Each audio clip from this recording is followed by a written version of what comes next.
So much for joining our Oncofertility Consortium webinar today. The topic of today's webinar is fertility preservation for patients with sickle cell disease. Our speakers include Dr. Lydia Pecker, who's a hematologist in the Division of Hematology at the Johns Hopkins School of Medicine.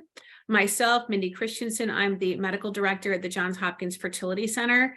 And then Rebecca Flyckt is the division director and director of fertility preservation at University of Hospitals in Cleveland. The webinar today will take about 45 minutes, and then at the end, we'll have 15 minutes for questions and answers. We ask that you keep your mic muted and your camera turned off throughout the webinar to avoid background noise and to ensure a smooth webinar broadcast. If you have a question, you can post it in the chat. We will open the discussion at the end of the webinar with the ability to turn on your mic and camera to ask questions. And you can also watch this webinar later on our YouTube channel. Thank you so much for your continued support and partnership. And we'll start now with Dr. Pecker. Good afternoon, everyone. Can you hear me okay? It's really a pleasure to be with you. And I know we're not in a formal audience, but I see many familiar faces and friends of sickle cell disease from reproductive endocrinology and NHLBI in the audience. So thanks for being with us, some friends from Pittsburgh. It's really great to see your names, if not your faces. I'm going to talk to you today a little bit about indications for fertility preservation in people with ovaries and sickle cell disease. And I'm flanked by my research collaborator and teacher, Dr. Mindy Christianson, who will augment what I have to say. How about that? And so I hope this is going to be really exciting. Here are my disclosures. I'm a consultant for GBT and Novo Nordisk. I have some funding and I serve in several volunteer roles in work regarding women's health and sickle cell disease. So hopefully some of this is familiar to you. People with sickle cell disease, like all people in the United States, have growing opportunities and indications for fertility preservation. Today we're going to focus on standard of care interventions for people with ovaries, which include ovarian tissue and egg freezing.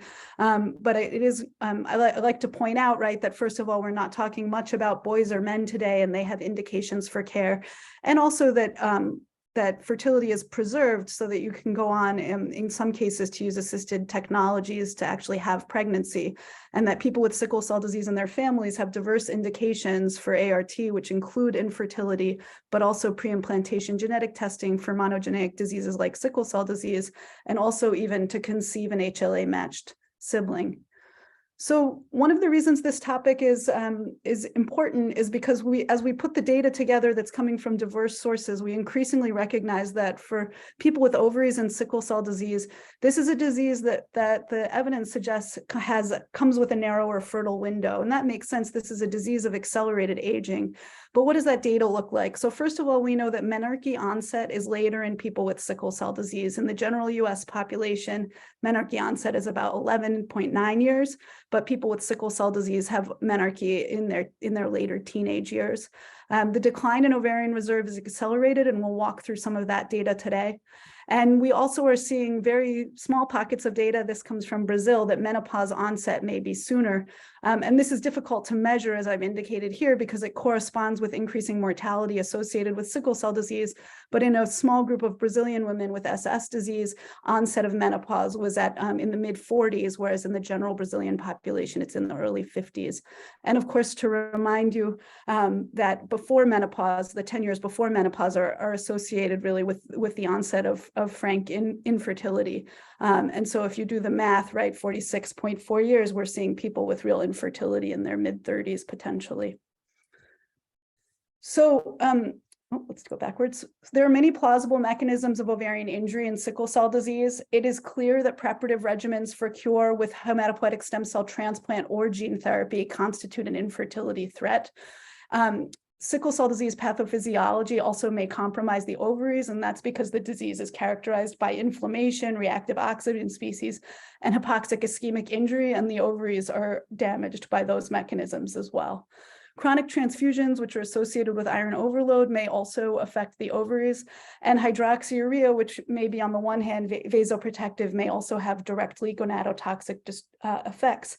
And this is of particular concern as hydroxyurea is used more broadly and empirically starting at 9 months of age in children with sickle cell disease around the world. And so let's start with some cases. This first group of cases are people you may know who are pursuing cure with sickle cell disease. And so you might meet a 17-year-old with S beta null thalassemia who's preparing to undergo a matched sibling donor transplant, or a 23-year-old with SS disease who's preparing for a haplo BMT, or you might meet a 26-year-old who's enrolled in one of the new gene therapy research studies. But what all of these people have in common is that they have an absolute indication to be offered fertility preservation. And that is because the current preparative regimens use alkylating agents, and some also require total body irradiation, and the ovaries can't be shielded. But, from the cancer literature, and I know I'm talking to an oncofertility crowd here, but the pediatric cancer literature has really defined that alkylating agent use is an indication for fertility preservation because it constitutes a high risk of future infertility. And so for these reasons, fertility preservation should be systematically offered to those pursuing curative treatments.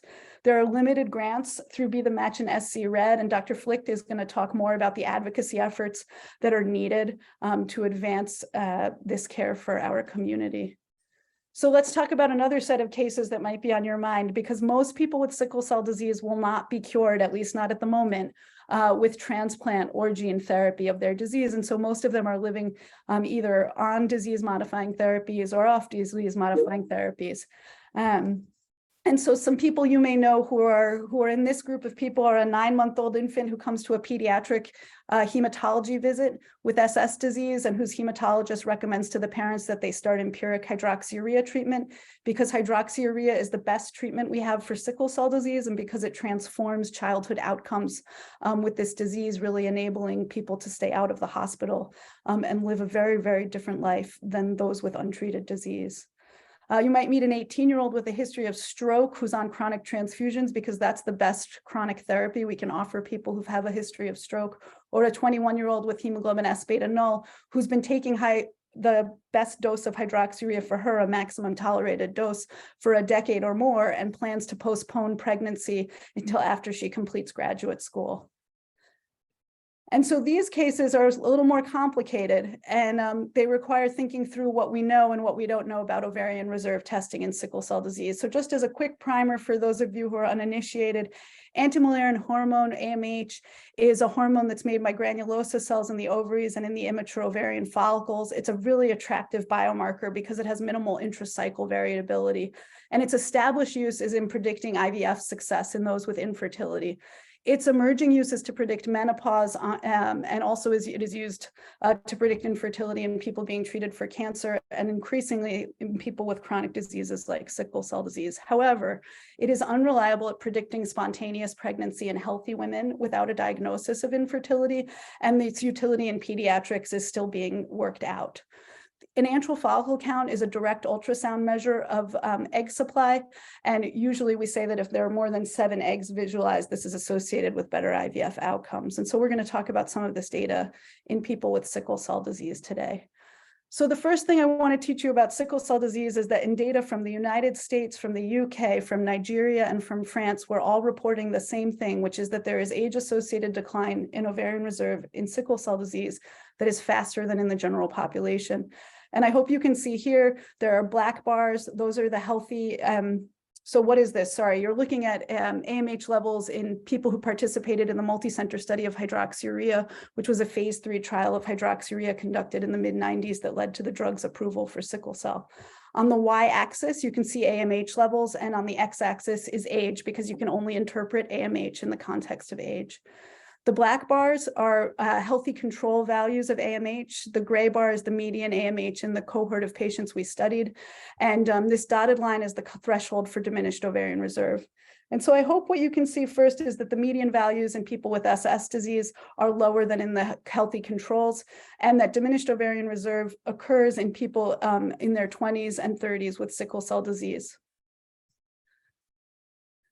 What is diminished ovarian reserve? We need to know that now in sickle cell disease, as the ovaries are defined as an end organ associated with the disease, just like the brain and the kidneys and the lungs. So diminished ovarian reserve is defined as a low egg supply in people who are less than 40 years old, We use an AMH threshold of 1.1 in our clinic. Some people use 1 and some people use 1.2. It depends on your assay and maybe where you practice.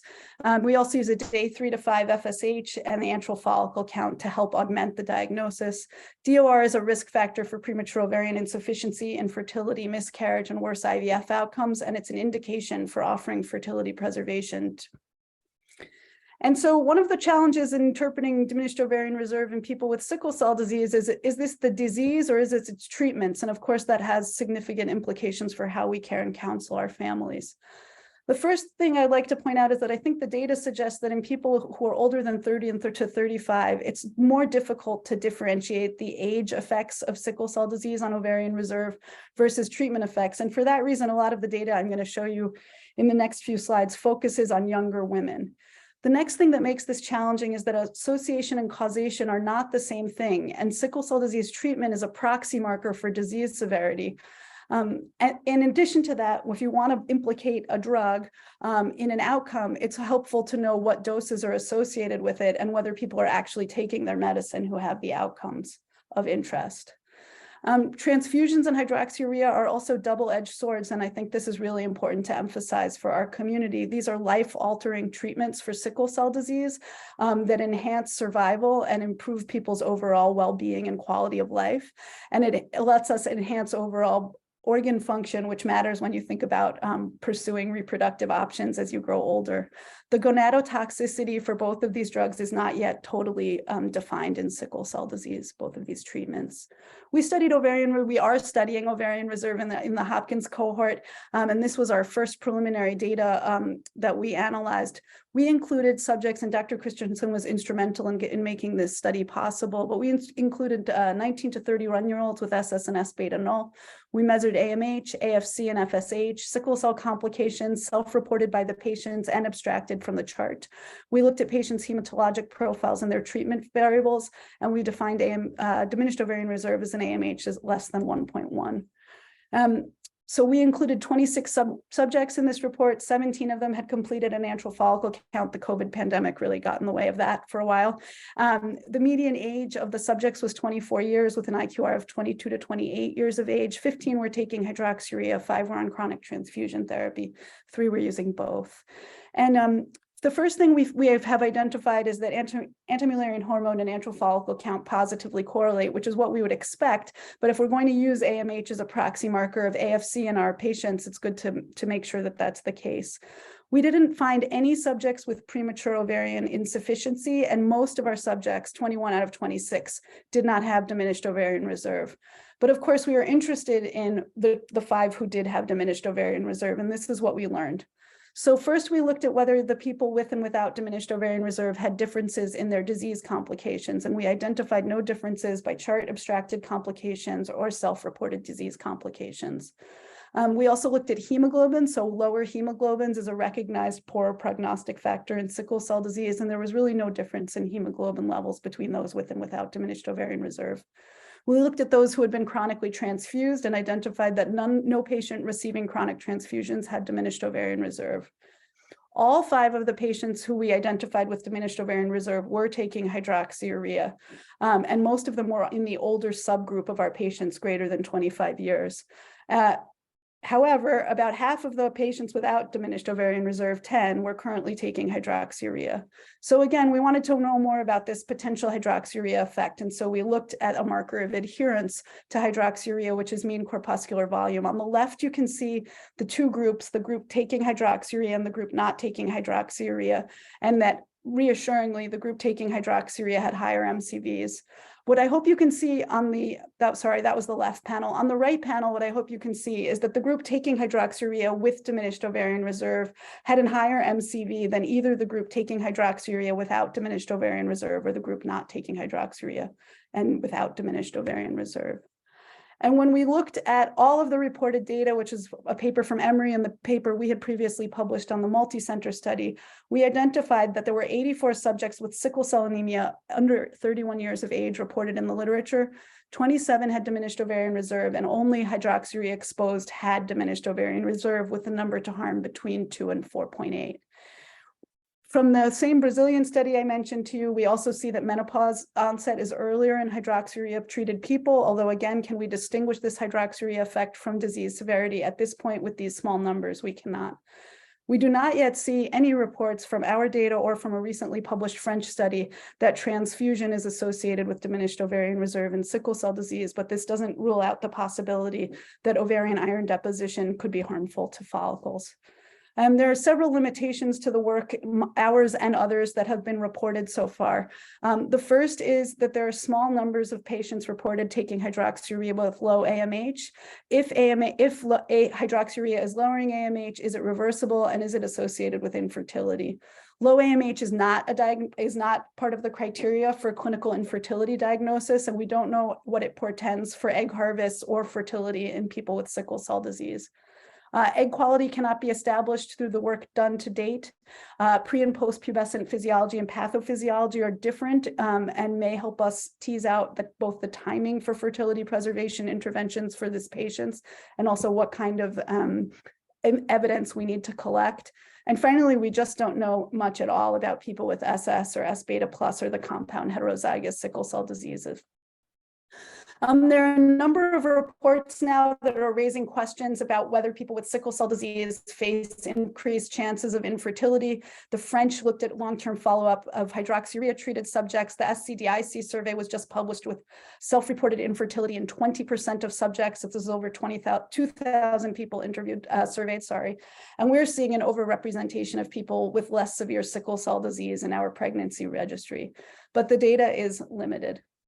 So the messages I have for you today, and then I'll turn it over to the wizards of fertility preservation in our midst, is that ovarian reserve clearly seems to be accelerated. The decline in it seems to be accelerated in people with sickle cell disease. People for whom hydroxyurea is indicated are at risk for diminished ovarian reserve, and the usual age thresholds that are used to define infertility in people without sickle cell disease may be invalid for this population. The second thing is that the presence of infertility risk is the conservative threshold for intervention, and we believe this threshold has been met for the sickle cell community, and that this standard should be applied in our treatment and care for this population, even as additional research leads us perhaps to offer more nuanced care for our patients. And among the many outstanding concerns about how to deliver this care to people who are chronically living with sickle cell disease include the timing of the intervention, the best approach, which Dr. Christianson will talk about, the safety and access, which Dr. Flyckt will talk about. I hope next week you'll consider joining us on May 11th and 12th as we host the first Reproductive Health in Women and Girls with Sickle Cell Disease meeting sponsored by NHLBI. It's going to be a really terrific time, just like today. Thanks so much for having me.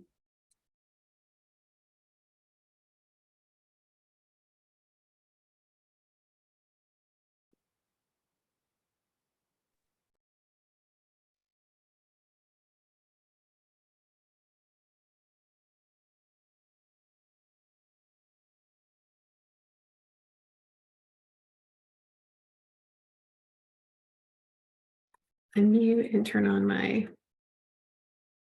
camera. I'm just gonna turn on my camera and start my video. Here we go. Okay, great. Good afternoon. I hope you can all see my screen. I'm very excited to talk to you today about unique considerations for fertility preservation in the patient with sickle cell disease. I have a couple disclosures. I serve as a consultant at times for Merck & Company, and I also have some NIH funding. So why do we care about fertility preservation for people with sickle cell disease? Well, for starters, these patients have a high risk of developing premature ovarian insufficiency or male infertility due to certain treatments. We also want to help avert the impact of ovarian aging that can be accelerated by the disease itself and also treatments. And finally, to help provide the opportunity for future biological children for these patients. Interestingly enough, and not surprising, having biological children in the future is very important for patients with sickle cell disease. This was a study that surveyed patients in various sickle cell disease clinics, and what they found was 78% of females and 73% of males had a strong or considerable desire to have children in the future. Unfortunately, when asked about fertility preservation counseling, 16% of younger patients aged 12 to 16 recalled having any counseling. About 43% of patients ages 17 to 24 and 38% of adult patients 25 to 50 recalled hearing any fertility preservation counseling. So not just sickle cell disease, but the treatments itself that can be life-saving, unfortunately, can cause for females and males, but for females, I'll be focusing on ovarian insufficiency. Hematopoietic stem cell transplant is the only treatment for sickle cell disease currently that offers the opportunity for a complete cure. There's various conditioning regimens associated with the transplant. There's diverse regimens. Many of them do include total body irradiation, as well as high-dose alkylating agents.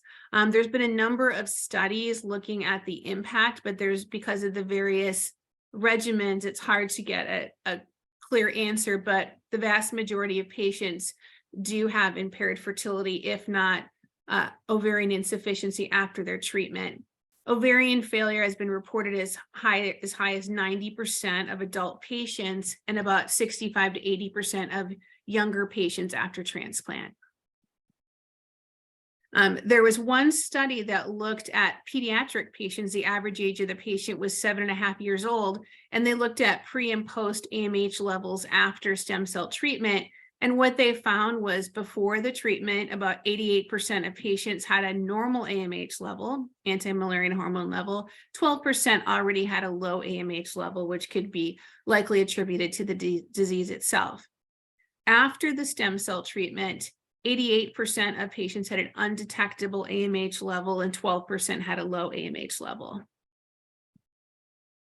Gene therapy, which has received a lot of attention for also being a disease-changing treatment, will also require conditioning regimens probably very similar to stem cell research. So while these will be life-changing and life-saving procedures, they will have similar regimens. And so likely the very, very similar infertility and ovarian insufficiency risks for patients.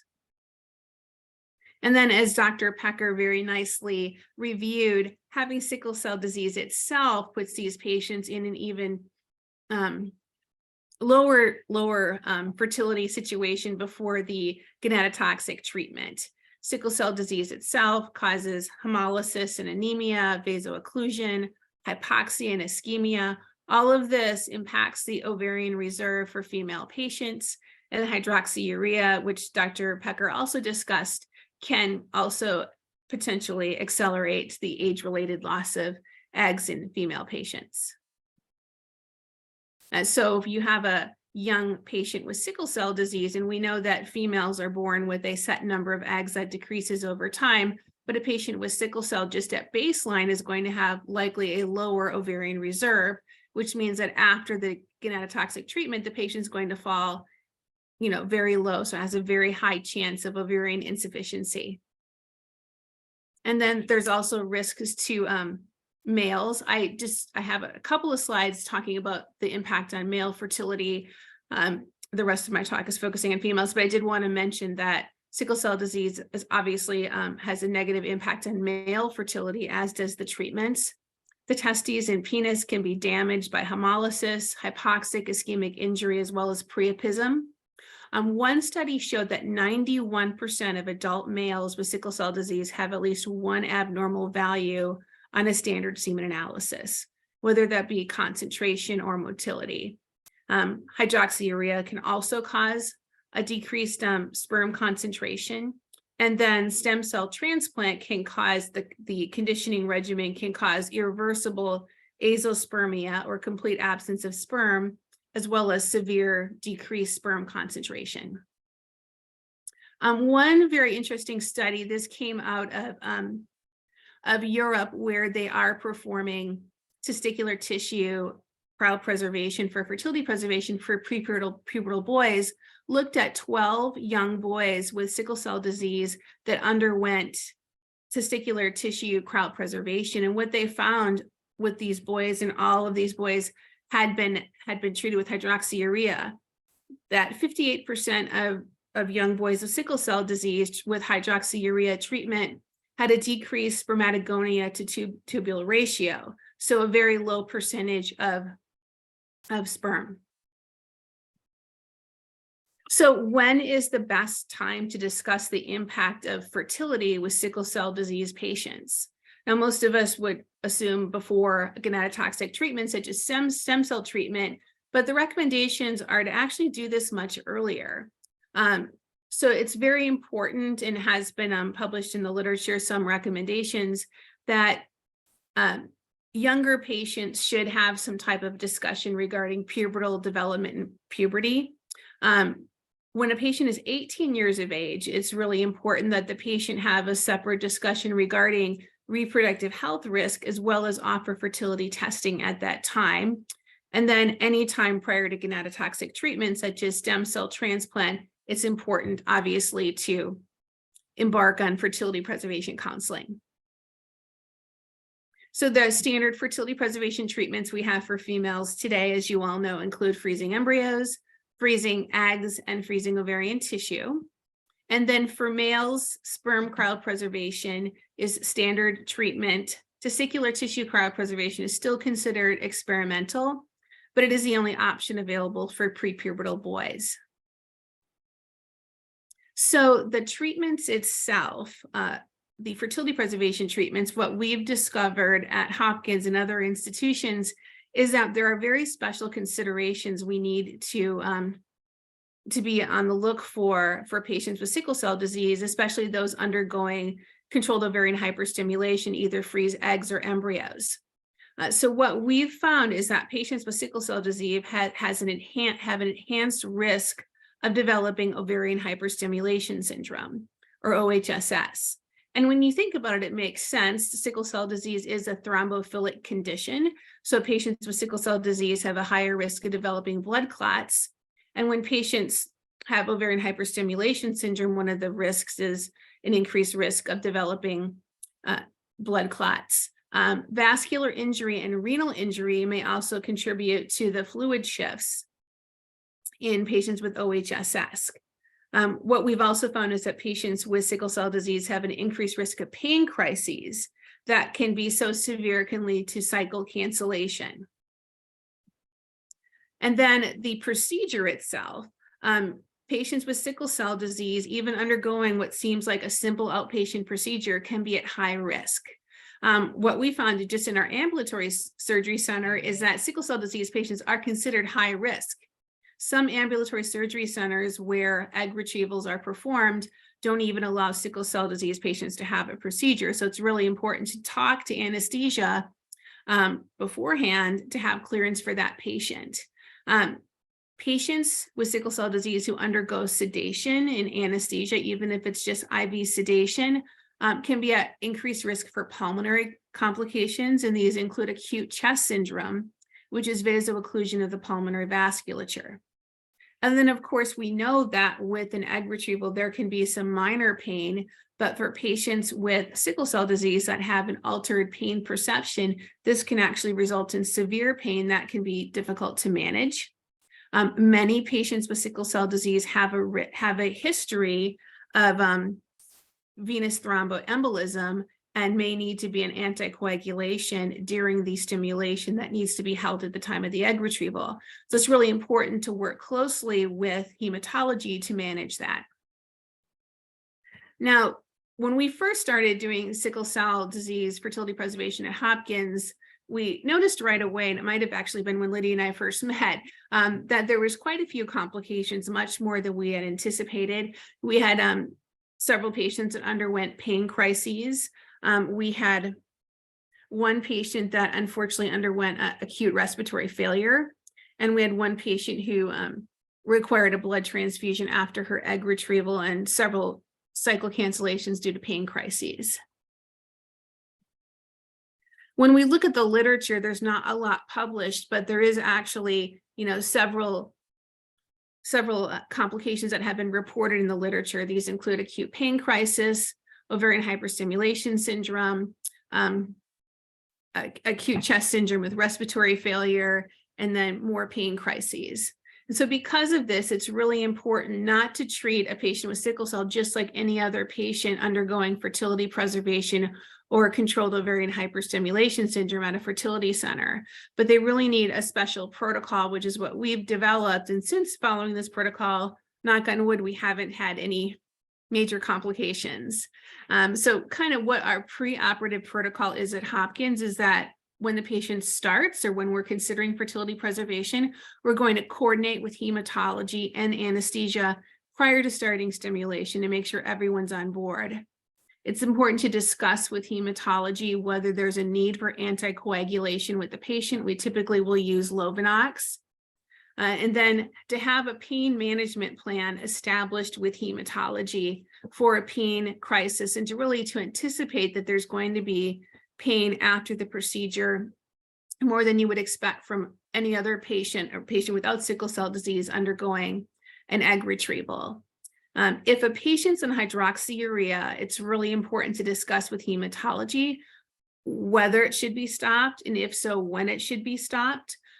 Currently, a lot of hematologists will actually pre-treat patients prior to the stem cell treatment with hydroxyurea. So it's important to kind of time that the fertility preservation be done maybe before the patient starts the hydroxyurea. So it's really important to coordinate with hematology. The nice thing is that there is planning before these stem cell transplants, and so you do have time. It's not like usually not urgent like it is for cancer patients, but it's still a lot of coordination that's involved. It's important to check a blood count at baseline and then also 2 to 3 days prior to the egg retrieval. And the recommendation is to, if the patient's severely anemic, to transfuse to a hemoglobin of 9 or greater.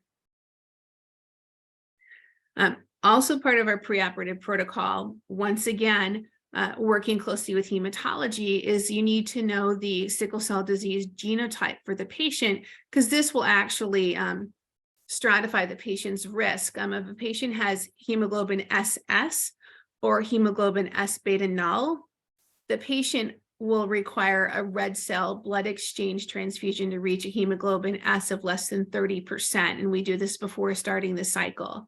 So it's really important to coordinate with hematology to schedule this. If a patient has hemoglobin SC disease or hemoglobin S beta null, you could consider a red cell blood exchange transfusion, and this would be in consultation with hematology. And then during the actual controlled hyperstimulation, when the patient's undergoing the gonadotropin treatment and the monitoring, if a patient has normal to high ovarian reserve, and not all patients with sickle cell disease have diminished ovarian reserve, but those that have like a seemingly normal or healthy ovarian reserve, it's important to avoid high doses of gonadotropins because you really want to decrease the risk of OHSS, because these patients with OHSS can get very sick, more sick than regular patients. It's important to monitor the patient frequently for pain crises and try to intervene early, working closely with hematology to avoid cycle cancellation, because what can happen is the patient would require hospital admission and not be able to be monitored and having to cancel the cycle. If the patient has a good ovarian reserve, normal to good ovarian reserve, planned to trigger for final egg maturation prior to egg retrieval with a GnRH agonist to help decrease the risk of OHSS. And then perioperatively, when planning to do the egg retrieval for the patient, or even doing a laparoscopy for ovarian tissue harvest, we would recommend being the first or early start case. The reason being, at least in our surgery center, is if this patient requires extended recovery, especially for pain control, that you have that extra time. And we also, as a rule of thumb, avoid a weekend egg retrieval for these patients just because we have less resources available. We're performing these in an ambulatory surgery center, not in a hospital-based center. It's highly encouraged that the patient have oral hydration the day before. If the patient is NPO or fasting, we would recommend IV hydration. You just need to be very careful with IV hydration, that it's warmer IV fluid versus something that's cooler that can actually promote sickling. It's important to avoid hypothermia preoperatively in the OR and in recovery, because this once again can also promote sickling of the blood cells. And then also super important, it's really important, I actually verbally will tell the anesthesiologist to remind them to avoid glucocorticoids such as dexamethasone for nausea in patients with sickle cell disease, as this can trigger a pain crisis. And a lot of anesthesiologists may use this liberally, so it's important that they know that these patients should not receive glucocorticoids. And then finally, postoperatively, you want to focus on early pain management and co-managing postoperative pain with hematology. So we always make sure that the patients have the pain medication they would need that's going to be more than your regular patient after an egg retrieval. It's important to encourage early incentive spirometry. We want to see that incentive spirometry in the PACU, and then need to go home with that as well. We should discontinue IV fluids as soon as we can, as soon as they're tolerating oral intake. And then I monitor these patients for 7 to 10 days after the egg retrieval for OHSS, so I can keep close tabs on them postoperatively. So in summary, sickle cell disease is a disease that frequently warrants consideration for fertility preservation. And while it can be beneficial, this group has special medical risks that must be considered to avoid complications as much as possible. So the take-home message is there needs to be very close collaboration between REI and hematology, as well as anesthesia, prior to proceeding with fertility preservation to do this as safe as possible. Thank you for your attention. Great. Dr. Christianson, thank you so much for that fantastic talk. I'm just going to get my slides teed up here, and then I will share with you all. I think that as I have started to learn more about sickle cell disease, I'm just always reminded that our patients and our colleagues are our best teachers. And certainly in putting this together, it's evident that Hopkins has really significant experience with fertility preservation. I actually used several of the articles from Dr. Christianson and Dr. Pecker as I was preparing for this. So we learn from our patients, and we learn from each other. So my angle on this for purposes of the talk today is a little bit different. I'm going to talk about something that's a really hot topic in reproductive medicine in general, which is the topic of equity and access. And so, you know, as I've been here at university hospitals, and we do have a significant sickle cell population, I've really shifted some of my focus from oncologic fertility preservation to this sickle cell population. And I see that their needs are unique, their concerns are unique, their clinical setting is unique. And so I've been really lucky to work intimately now with this group of patients. So just to give a little bit of demographics, and I know that probably most of the folks here are very familiar with this, sickle cell disease is not uncommon worldwide. There's 20 million patients affected around the world. And here in the United States, we have at least 100,000 patients that have this disease. And unfortunately, this is a disease that disproportionately affects our patients of color, specifically African-American patients. Although we do see sickle cell in Hispanic, Middle Eastern, Mediterranean, Indian populations. If we look at live births in the United States, it's with a frequency of 1 in 365 births. And particularly important in the fertility preservation world, a significant proportion of those in the United States with sickle cell are children and adolescents. And so the optimist in me sees this as a sea of patients with potential opportunities for intervention and access. Now, the other side of that equation is what we know about the socioeconomics of sickle cell disease.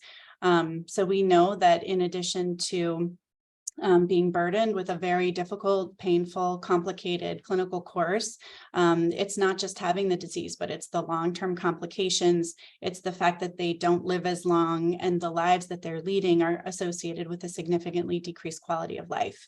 Unlike our typical mix of IVF and fertility patients, 60% of the patients in the United States with sickle cell disease have public insurance, and we know there are always, significant fertility restrictions around that.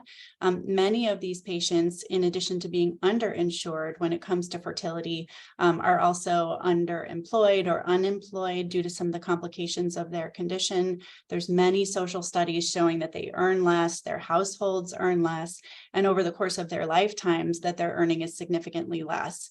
And that's difficult in and of itself, but it's particularly difficult when we think about access to care for fertility services.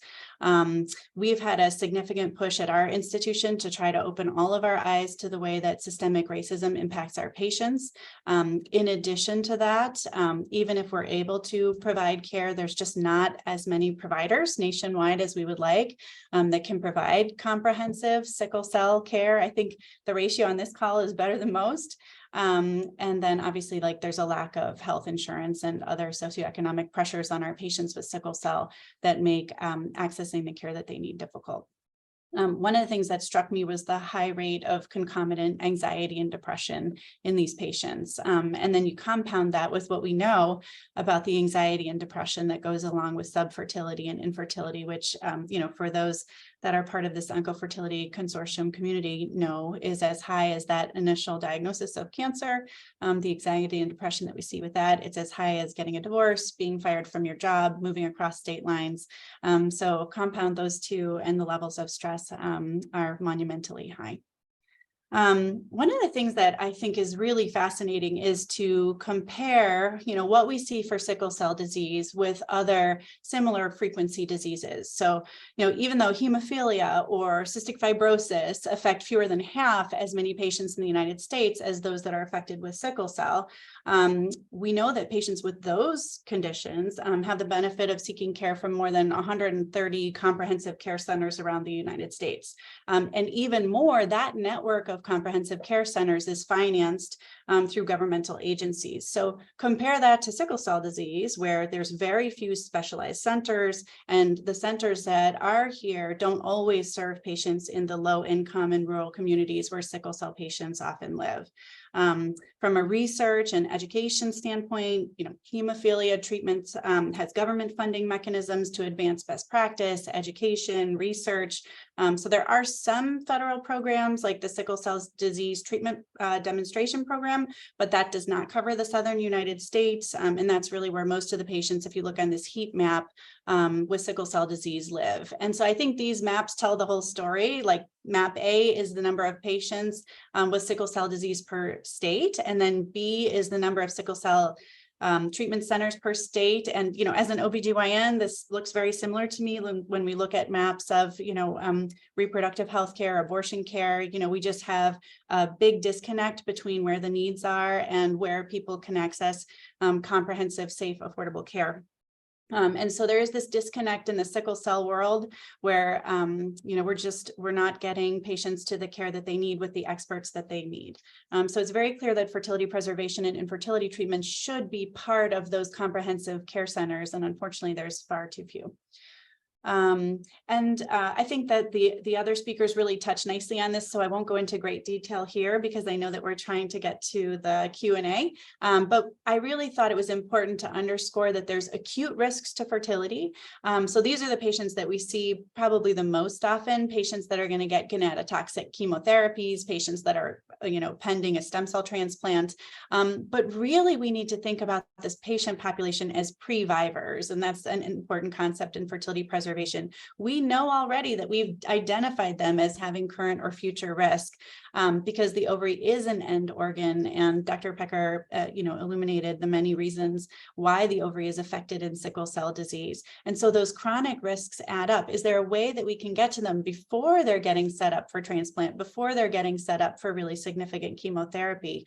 And I think that that's a real area of opportunity.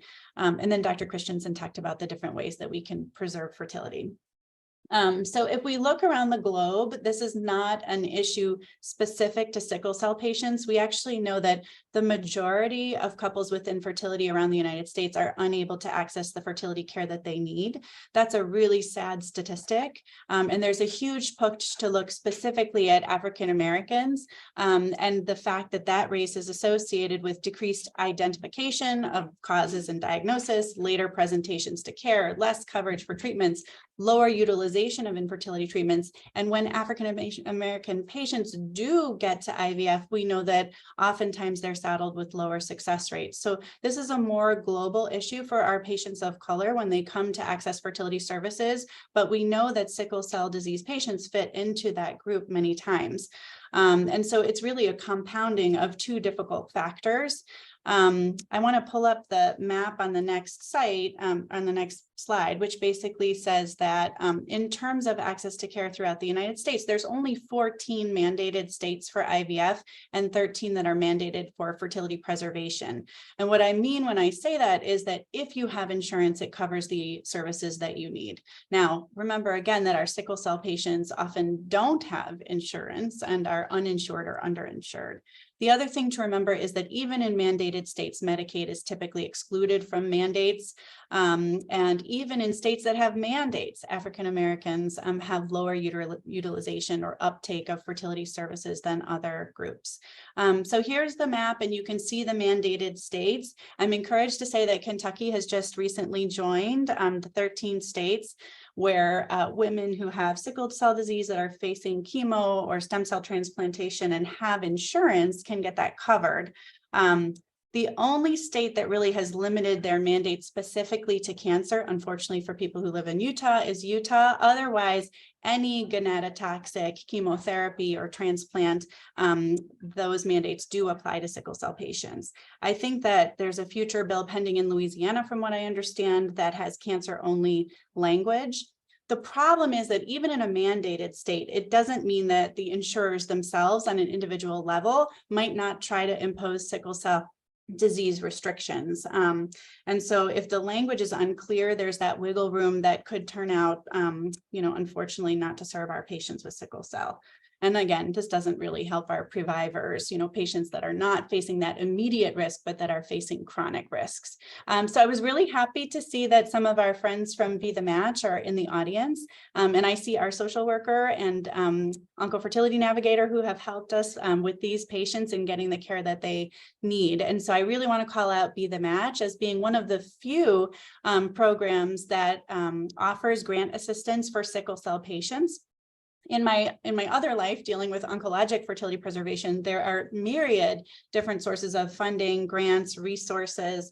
I know of at least 8 to 10, that we use for cancer fertility preservation. And these are really the only two. If others that are on the webinar know of others, please share them in the chat. But these are the only resources we've really been able to scrape together for our sickle cell patients. And the first is through Be the Match. As was mentioned in the chat, they have, I think, $10,000 grants to help them with ovarian tissue freezing and egg and embryo freezing, through ReproTech, which, as many of you may know, is one of the larger cryo storage remote options for frozen tissue storage in the United States. They do offer Verna's Purse to help with some of the costs of storing your cryopreserved tissue. But really, there's very few, and I'm hoping to see this number grow. I just want to conclude by citing one of my really favorite recent articles in Fertility and Sterility, which was written by Dr. Samantha Butts, and she really indicated the need for fixing some of our disparities in the delivery of reproductive health care. The need is there. We all agree about that. We've all published about that a bunch of times. What is needed now is to effectively perform the work. We're at the point that we actually need to do the work of correcting the problem that we've all identified. And it really was a call to action. And I think this is never more true than for our sickle cell patients. And so this is from one of my favorite articles from Dr. Pecker and Christianson. And on the left side are what I think are currently often missed opportunities to get in front of these patients, get in front of their plans for fertility and reproductive wellness. And I don't know how often this is happening. I definitely see opportunities at our centers and other centers where I've worked. And then in the second figure is the how. How do we get, from universal screening, just at the most basic level, to the grander vision of optimizing health and reproductive opportunities for patients with sickle cell disease?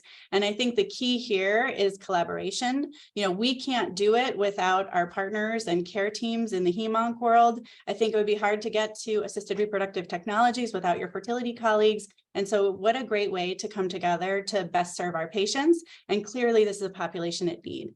So I hope that we're all feeling inspired to go out and do better and do more for these patients after this webinar. And I just want to thank you for the opportunity to present along with my esteemed colleagues here.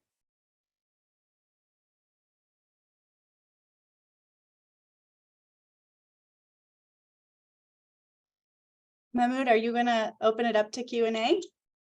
Yeah, yes, please. So let's have all people on the screen. So anyone who can have a question can ask directly to the speakers.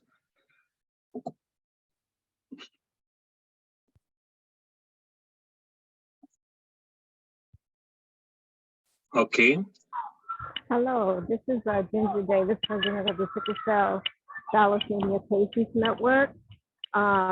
This has been amazing so far. This is really the first time the issue of fertility has been dealt with this way.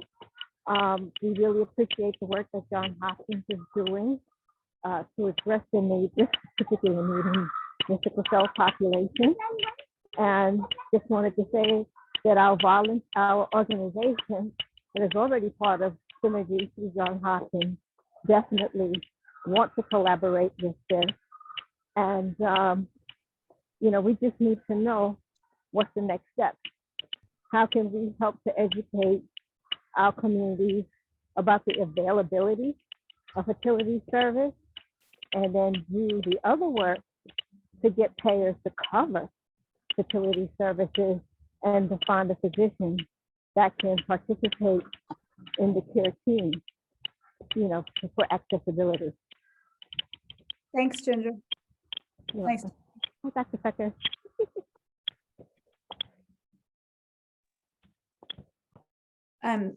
One thing that you're reminding me of is to remind everyone here that even though we want change to happen at the federal level, so much of this is going to happen at the state level. And so really taking the opportunities to know what's happening at the state level in terms of changing your fertility preservation laws. We just learned that Maryland will cover, even through public insurance, fertility preservation for transgender people. And this is a hugely important intervention for that community. But we know that people with sickle cell disease in Maryland who are publicly insured deserve the same opportunity. And so this has created an opportunity and opening for us to go to our legislators and start talking about this.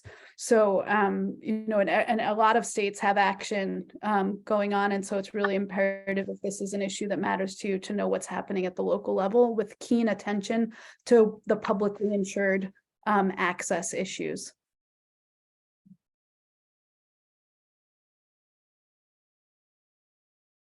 Dr. Skiles? Hi there. Thank you for an amazing talk. This is so helpful. I have two primary questions, one related to the policy advocacy topic that you just mentioned. So I'm in Indiana, where the state map was completely blank, no legislation happening at our state level. So I guess my question is, where do we go to look for any advocacy that's already happening? And if there is nothing, where do we begin? I can take that one. There's actually a really fantastic, it's not sickle cell disease specific, but fertility advocacy work that is happening both through Resolve and, oh my gosh, Mindy, why am I blanking on? AFP? ASRM? Yeah, no, AFP, Alliance for Fertility Preservation. Thank you. And they actually have a toolkit And that's a great resource that was actually the map that I sent out that had the green and blue and white. They have done phenomenal work in what really we're considering sort of a tide of fertility preservation statewide efforts that's making its way across the United States. They were the ones that helped in California to make sure that, that it became a mandated state, and have helped, in efforts around the country. So I think they have toolkits that have been very effective, and we can actually use that as a roadmap state to state. So I think if you're interested in getting involved in advancing this in your state, that would be where I would start. I would reach out to them and take a look at the website, which has really great resources. And along the lines of that topic, through that advocacy effort, is that specific to advocacy for coverage of benefits for patients with sickle cell disease, or is that general fertility preservation advocacy? It's general fertility preservation advocacy, but unless I'm mistaken, almost all the states that have gotten mandates across include mandates, for patients with a variety of diagnoses. So I don't think they carve out cancer specifically, except in Utah. Perfect. And then I have another question that's totally unrelated to that, but I don't want to hog all the time. So if other people have questions, I want to give other people a chance.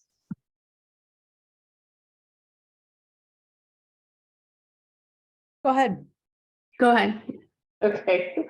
My other question is, so at our institution, we do not have REI services available on site. So everything that happens that is any sort of mature oocyte harvest happens like 45 minutes away from our academic center.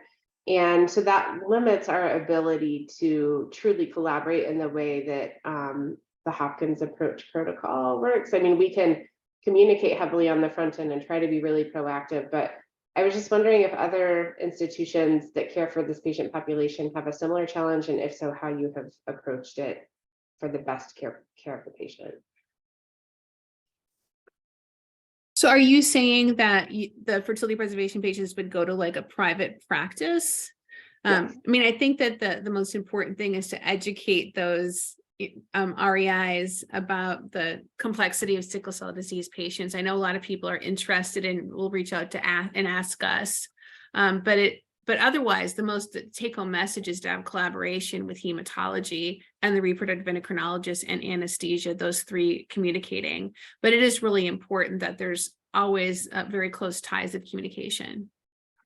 And I would just add to that one quick thing, which is, unlike other medical subspecialties, right now there's a tremendous amount of virtual medicine that's happening in IVF, because so much of what we do is talking, planning, care coordination. So we've actually had several patients from surrounding states, who stay with their hem-onc team, do the consults with us virtually. We do the care coordination virtually. They can monitor with their local, IVF clinic close to home. But when it's time for retrieval day and that like perioperative care, then they would potentially come to a big academic center that has that expertise. I'm sure Hopkins probably gets the same. And is that coordinated primarily? I know you said in collaboration with the hematology team, but it's both a blessing and a curse that we have fertility navigators. This is all that they do for our whole division, inclusive of hematology and oncology. So they're connected to neither team, which is like, it's amazing to have that resource, but it also creates another bridge of communication that sometimes is hard. And so I was just curious if your institutions have that role, and if so, how they integrate with the primary team. You mean fertility navigator role? Yeah, so Hopkins actually does not have a fertility preservation navigator. We have like some of our nurse practitioners that work more closely with these patients, but we don't really have that middle person. So we don't have that issue. And so I'm usually communicating directly with the hematologist. Got it. And I'll just give a shout out, Kate. I don't know if you want to show your screen, but we worked really hard because we are a big AMC to have Kate Denov in her current role. So she's our oncofertility navigator. She's my right-hand woman, and she probably talks to me more than she wishes that she would. But she's for adults and peds, men and women across the entire health system. So we thought this was such a critical role that we really built it from scratch, but modeled it after many other fertility centers, and she would be a key person in a case like what you're describing. Awesome, thank you.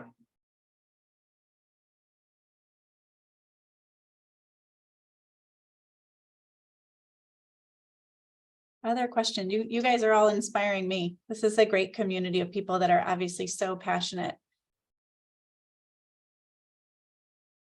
I have a question. Just in terms of how do you make a decision about oocyte cryopreservation versus OTC in a given patient?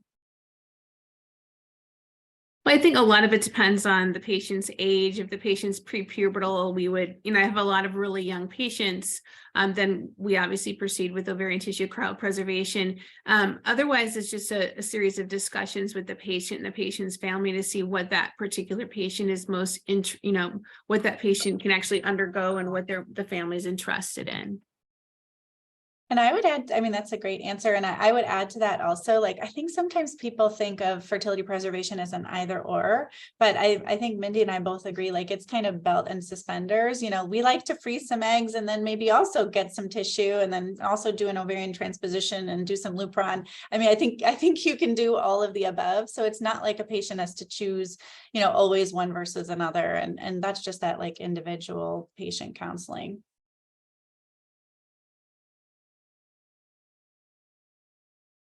Just as a side note, we're going to be opening a study through the Children's Oncology Group looking at not Lupron, but triptorelin. Yeah. Lots of controversy over that one too. Just throwing it out. In like a year's time, it should be open. Oh, how cool. Yeah, we need answers on that, right?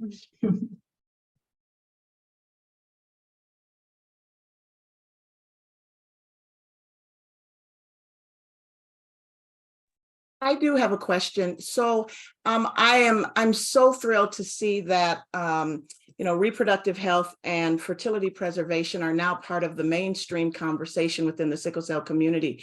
I think it was really disturbing actually to see the statistics around the number of patients who are actually having the conversation about fertility preservation, versus the number that have expressed their desire to have a family. I wonder what we can do to make sure that that's happening. And I really look at that about all of the multidisciplinary specialties that are not being brought into the conversation. And while I have an enormous respect for the hematologists in this space, the reality that there are other specialists that can be included and brought into this space, and we recognize that every specialty is not up to the standards. They are not experts in sickle cell disease, but they'll also never get there if we don't begin to bring them into the space. How can you all as a fertility community, we all as the patient advocacy community, and of course, ASH and other efforts, how do we really address the lack of autonomy, quite frankly, that is being given to this patient population? First of all, thank you. What you just said is really important. When you give these talks, you always have to trust that other people are going to say other really important things. You just nailed it.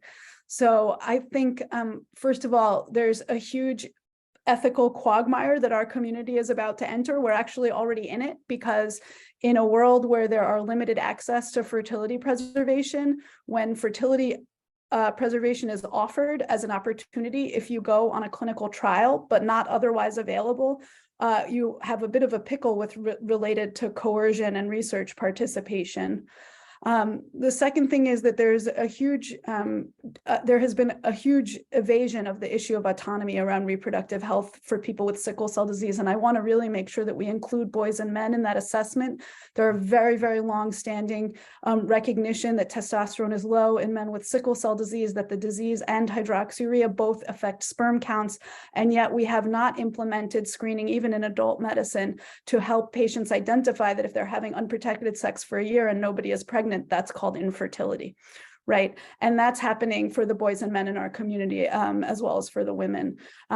So that we didn't really get to talk about that. The other thing I wanted to say, and I know you know this, is that without comprehensive care for everyone with sickle cell disease, it's very hard to build bridges, right? But within the comprehensive care model, and this is what we're in conversations with around the country, that that the comprehensive model for sickle cell disease, just like it includes urologists and gynecologists and obstetricians, also includes reproductive endocrinologists. And so this has to become part of how we define comprehensive care for sickle cell disease. It's not peripheral to comprehensive care, but it's a fundamental component of comprehensive care. And so I think we're making that road by walking, as they say. Dr. Christianson and I started working together, and then we had a Hopkins program. And so I hope that with we can't do this without our patients. The stories our patients tell are way more profound than anything we have to say. And so we do it together, and I hope we can work with you. That'd be great. Give us a call. Absolutely. Thank you. Thank you all for what you're doing. I think this is so important. I think this also is, one of the things that was mentioned was about mental health. This is a piece of that. This is part of that quality of life that many feel like they're missing or are not fully understanding how they can, get the full benefits of life. And so there's so many things that I think can be addressed when we address things like this. So thank you.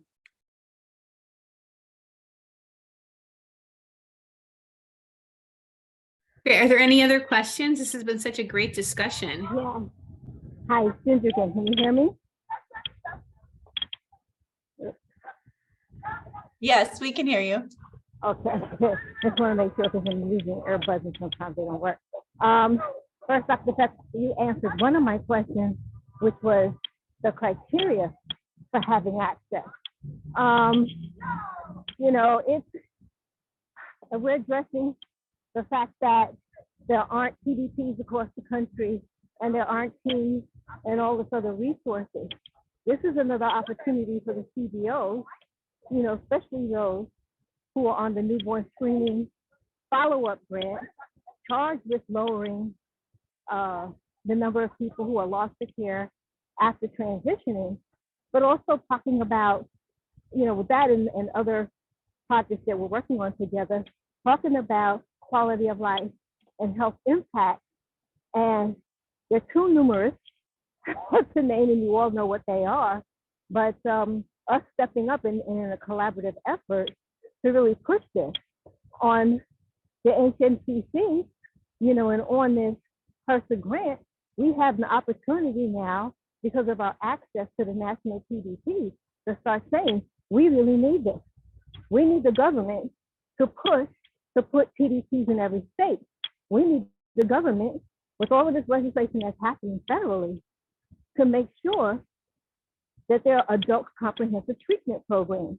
And for the pediatric population, like you said, it should be a standard of care. It should be part of the diagnostic journey of a patient, and not when somebody grows up and decides they want to have children, but they've been having unprotected sex with men who are pregnant. There is so many things with sickle cell disease that even those of us who feel we know a lot are still learning every day that there is another opportunity, that there are lack of resources, and that people are suffering in silence. And when we talk about, I'm gonna, also shout out Dr. Pecker about the boys and the men. They're usually absent from these conversations. They're absent in a lot of these things, but it's because of the emotional, psychological, and spiritual impact of this disease on them as males. And so we need to start getting them into these conversations, but we also need to start getting these conversations out in the community. We do what we can, but we need help encouraging those who are impacted by these issues to start talking about it. And we'll take up the responsibility of getting people to actually engage with legislators and things like that. But we have to get this information.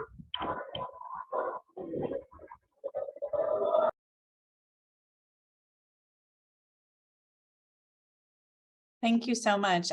I think that this has been incredibly inspiring, and especially hearing from those who are so embedded in this community and in advocacy. I mean, I think that there should not be conversations about what we're doing to solve this without you.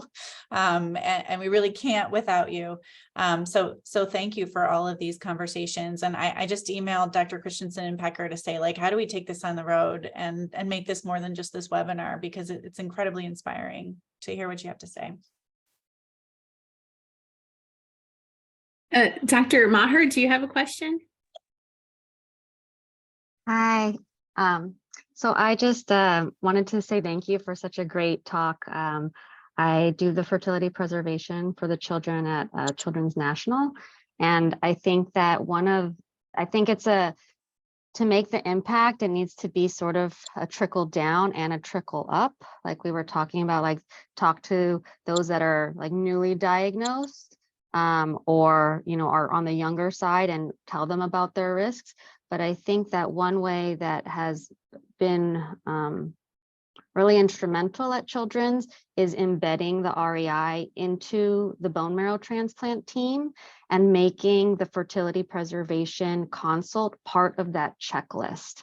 So every girl who's going to bone marrow transplant, if they all come see me and I, talk to them about their options as well as managing their hormone replacement and POI after their transplant is complete. And I think that starting there and having that awareness within the bone marrow transplant teams across the country, I think is probably where it's like going to be the most impactful first, and then trickling down from there as the awareness spreads, is just my thoughts.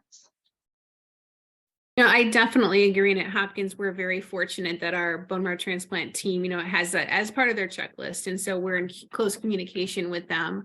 I do also feel that there's this opportunity just with the patients with sickle cell disease having this baseline diminished ovarian reserve and not knowing it, or maybe potentially not knowing it. So I think starting with the bone marrow transplant patients, but then, I think all of them need to have a conversation, all patients. I could not agree more.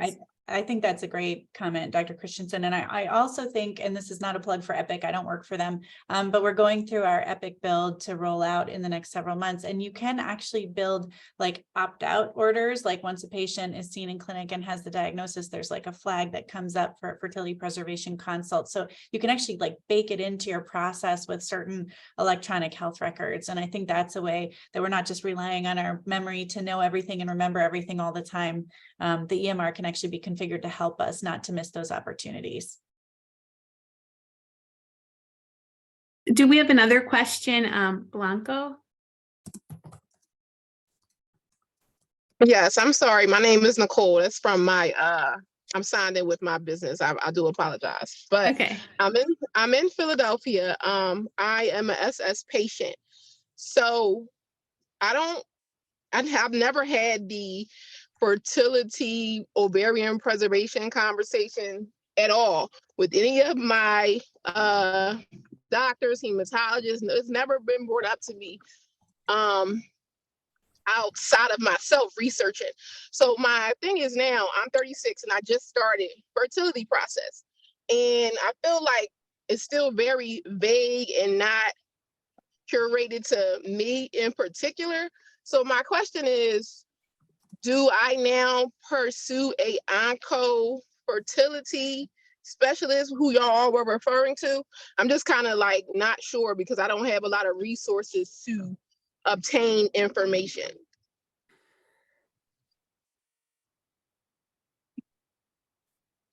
I mean, I'll make it more general just because I know that I try not to give too much personal medical advice, but you can certainly email me and I can direct you. But what I would say is that, if you're not pending any particularly acute treatment, you could probably start with a conversation with your local fertility provider that you had this discussion and you're wondering if your care can be customized a little bit more, to the fact that you do have this condition and that there are different kinds of concerns and treatments that can be offered to patients with sickle cell. So I think, first just starting on that ground level with your local provider. And then I think if you're not getting what you feel like is a personalized approach, there's, again, like we are all doing virtual medicine. And so, you could probably find your way to somebody who has a little bit deeper expertise if you feel like you're not getting the care that you need it closer to home. Okay, that makes sense. Thank you. Thank you. Oh, No problem. And I do want you to feel hopeful. I mean, most of us as fertility providers, these are situations that we manage every day. And we want to make sure that you're getting what you need and feeling hopeful for the future. And I think thank you for that information. I think it's a good point you raise. You know, the Fertility Consortium started as a way to advocate for people with cancer who were being exposed to chemotherapy. And so it's both generous of the Fertility Consortium to share their platform with the sickle cell disease community.